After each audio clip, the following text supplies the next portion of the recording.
बहनों, आज की रोटी की घर सदस्य व्यक्ती के लिए यीशु ख्रिस्तांचे मधुर नावाचे सप्रेम नमस्कार. आजची दिन 6 मार्च 2025 गुरुवार. परमेश्वराचे संरक्षण.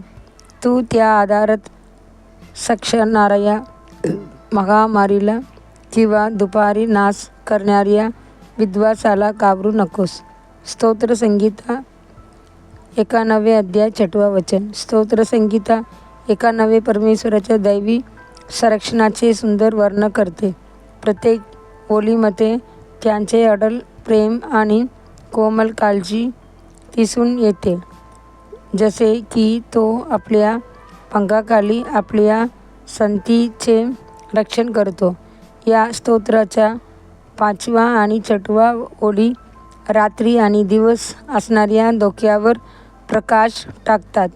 रात्री भय आणि महामारी असते, तर दिवस उडणाऱ्या बाणांनी आणि दुपारी होणाऱ्या विध्वंसाने भरलेले असते. तरीसुद्धा आपण भीती बाळगण्याची गरज नाही, कारण परमेश्वर रात्री आणि दिवस दोन्हीवर अधिराज्य गाजवतो. परमेश्वराने दिवस श्रमासाठी आणि रात्र विश्रांतीसाठी नियुक्त केली. उत्पत्ती 1 अध्याय 5 वचन. त्याने दिवसा सूर्य आणि रात्री चंद्र व तारे प्रकाश देण्यासाठी ठेवले. याकोबने समृद्धी मिळवण्यासाठी अधिक परिश्रम घेतले. आपल्या कुटुंबासाठी, समाजासाठी आणि आपल्या मेंढ्याचे रक्षण करण्यासाठी तो नंतर म्हणतो, मी तिथे होतो दिवसा करोड्याने मला क्रसले आणि रात्री दंडीने आणि माझी झोप माझ्या डोळ्यापासून दूर केली. उत्पत्ती 31 अध्याय 40 वचन. तरीही प्रत्येक परीक्षेत परमेश्वराने त्याला टिकवून धरले, त्याला बल आणि आनंद दिला आणि शेवटी त्याला वडिलांची घरी सुखरूप परत आणले.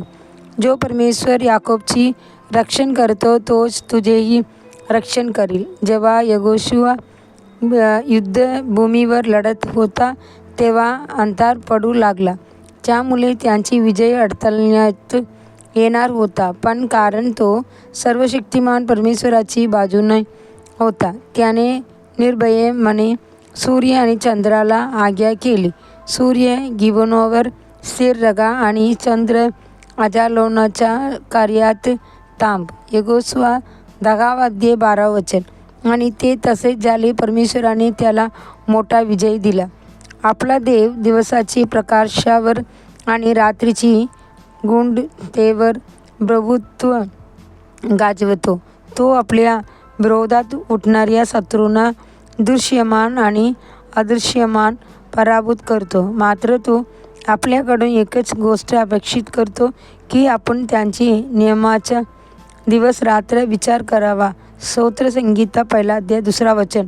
आकाशही त्यांची गौरवाची साक्ष देते. स्तोत्रकार म्हणतो, आकाश देवाची गौरवाची घोषणा करीत आहे आणि आकाशमंडळे त्यांची हातात कृत्याचे दर्शन घडवीत आहे. दिवसाने दिवसाला वाणी देत राहावे आणि रात्रीने रात्रीला ज्ञान शिकवा. स्तोत्र संहिता 19 अध्याय 2 वचन. परमेश्वराचे संताने, प्रभू तुमच्यासोबत आहे, त्यामुळे तुम्ही भीती बाळगण्याचे कारण आहे. अधिक चिंतनासाठी वचन. जेव्हा ते झोपशील तेव्हा तुला भीती वाटणार नाही. होय, तू झोपशील आणि तुझी झोप गोड असेल. नीतिसूत्र 3 अध्याय 24 वचन. आजच्या बायबल वाचन क्रम. सकाळी व्यवस्थाविवरण 1 अध्याय 2 अध्याय. संध्याकाळी मार्क 10 अध्याय 1 से 31 वचन. धन्यवाद.